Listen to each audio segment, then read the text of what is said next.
There I was, standing at a microphone in front of 200 wedding guests, watching my boss's face drain of color as I clicked to the first slide. His wife, beautiful, 7 months pregnant, looked confused. His mistress, sitting 3 tables back, had gone completely pale. "Marcus," I said, my voice steady despite my racing heart. "I think Sarah deserves to know the truth before she renews her vows." But let me back up. Because the road to that moment, it started 6 months earlier with a forgotten laptop and an email I was never supposed to see. My name's Jenny, and 6 months ago, I was a marketing coordinator at Riverside Digital Solutions. 28 years old, crushing my targets, staying late most nights. I loved my job. More importantly, I loved my boss. Not like that. God, not like that. Marcus Chen was the kind of leader everyone wanted to work for. Charismatic, always remembered your coffee order, gave credit where it was due. Or so I thought. When I started 2 years earlier, he'd personally mentored me. "You've got real talent, Jenny," he'd say. And I believed him. I worked my ass off for that man. The discovery happened on a Tuesday. Marcus had left his laptop in the conference room after our morning strategy meeting. I grabbed it to return to his office. His door was open. He was on a call, so I set it on his desk. That's when I saw it. The screen was still unlocked, and right there, an email thread with the subject line, "Can't wait for tonight, baby." My stomach dropped. The sender? Vanessa Rodriguez, our VP of Operations. Married, mother of 2. I shouldn't have looked. I know that. But my eyes caught fragments before I could look away. "Your wife suspects nothing. That hotel you suggested. Love you more than..." I backed out of his office like I'd seen a ghost. Because Marcus? He was married to Sarah. Sweet, brilliant Sarah, who sometimes brought us homemade cookies, who was currently 6 months pregnant with their second child. My hands were shaking so hard I could barely hold my coffee. For 3 days, I said nothing. What was I supposed to do? March into HR? Destroy my career over my boss's personal life? I tried to convince myself it wasn't my business. But then things got weird. Marcus started hovering, watching me. In our next one-on-one, he asked casually, "You didn't happen to see anything on my laptop last week, did you? When you returned it?" My heart nearly exploded. "No," I lied. "Why?" "No reason." But his eyes were cold. "Just some confidential client information. Wanted to make sure nobody saw anything they shouldn't have." Was that a threat? It felt like a threat. That's when the sabotage started. Suddenly, my campaign reports had errors I never made. The client presentation I'd worked on for 3 weeks? Marcus presented it himself, with my name nowhere on it. When I tried to speak up in meetings, he'd cut me off or dismiss my ideas, the same ideas he'd praised privately just weeks before. "Jenny's been struggling lately." I overheard him tell another manager. "Might not be the right fit long-term." I couldn't believe it. 2 years of loyalty, and he was going to destroy my reputation to keep me quiet about something I hadn't even confronted him about? "What would you have done?" I started documenting everything. Screenshots of my original work. Emails showing my contributions. I wasn't going down without proof. But then I found something else. I was compiling my project files when I noticed discrepancies in the budget reports. Money allocated to vendor services that didn't match any vendors I knew. Payments to a consulting firm that... Wait. I Googled the firm's address. It was Marcus's home address. He wasn't just having an affair. He was embezzling from the company. Small amounts, spread across multiple projects. Smart enough that it didn't raise immediate flags. But I'd worked on these projects. I knew what we'd actually spent. This man was a fraud in every way that mattered. Then came the company barbecue at Marcus's house. I almost didn't go, but avoiding it would have looked suspicious. And that's where I met Sarah properly for the first time. Really met her, not just smiled and thanked her for cookies. She was radiant, laughing with the other spouses. We ended up talking by the dessert table. "I'm so glad Marcus has people like you on his team," she said warmly. "He works such long hours lately. Sometimes I wonder if he loves that office more than me." She laughed, but there was something in her eyes, a shadow of doubt. "Thursday nights are the worst," she continued. "His standing meetings run so late. Thursday nights, the same night I'd seen in those emails." She knew. On some level, she knew something was wrong. I smiled and nodded and felt physically sick. 2 days later, I found the wedding invitation on Marcus's printer. Thick, cream-colored cardstock with gold lettering. "Please join us as we renew our wedding vows." Marcus and Sarah Chen. 10-year anniversary. A celebration of enduring love. The date was 5 weeks away. I stood there holding that invitation, and something inside me just snapped. This man was going to stand up in front of everyone who loved them, look his pregnant wife in the eyes, and lie again, while simultaneously plotting to fire me to cover his own ass. The final straw came 3 weeks before the wedding. Marcus called me into his office. HR was there. My stomach dropped. "Jenny, we need to discuss some performance issues," Marcus said, his voice dripping with fake concern. "There have been complaints about your attitude, missed deadlines, quality concerns." "That's not true." "We have documentation," the HR rep said, sliding a folder across the desk. I opened it. Half-truths, manipulated emails. One report where he'd changed my numbers and blamed the errors on me. It was a hit job. "We're putting you on a performance improvement plan," Marcus said. 30 days to show significant improvement, or we'll have to let you go." He was going to fire me, ruin my reputation, all to keep his secrets safe. I looked at him across that desk with his perfect smile and his lies, and I made a decision. If I was going down anyway, I was taking the truth with me. "I understand," I said calmly. "I'll do better." Marcus smiled. He thought he'd won. Little did he know the war had just begun. I had 5 weeks to build my case. First, the affair. I created a burner email and sent anonymous messages to myself whenever Marcus and Vanessa's calendars showed off-site meetings at the same time. I documented every Thursday night, found hotel receipts and expense reports filed under fake client names. Then, the embezzlement. I pulled every project file I could access, cross-referenced every budget, highlighted every discrepancy. It took me 3 all-nighters, but I built an airtight presentation. Finally, I did something crazy. I RSVP'd to the vow renewal. Used my personal email, my full legal name so it wouldn't immediately flag as Work Jenny. The venue was at a country club. 200 guests, black tie optional.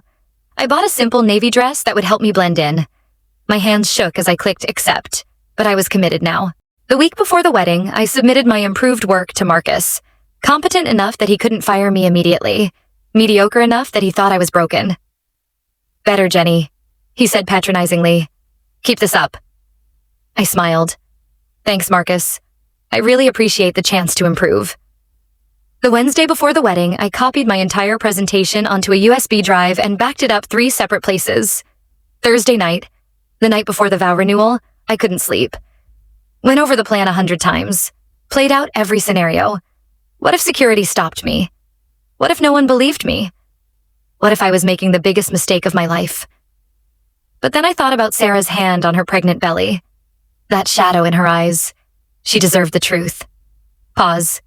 Saturday arrived. The venue was stunning.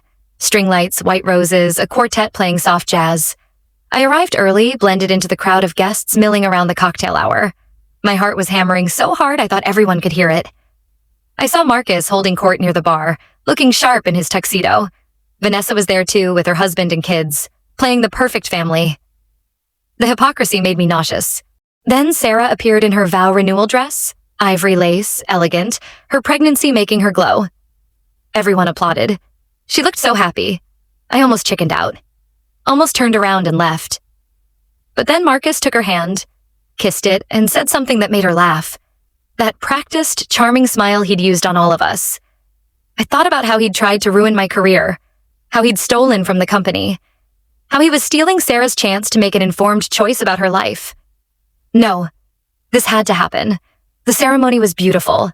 They exchanged new vows. "Through all of life's challenges, I choose you." Marcus's voice was smooth, practiced. I wondered if he felt anything at all. Then came the reception. Dinner, toasts from the best man and maid of honor. Everyone laughing, celebrating this perfect couple. The DJ announced open mic for anyone who wanted to share memories or congratulations. This was it.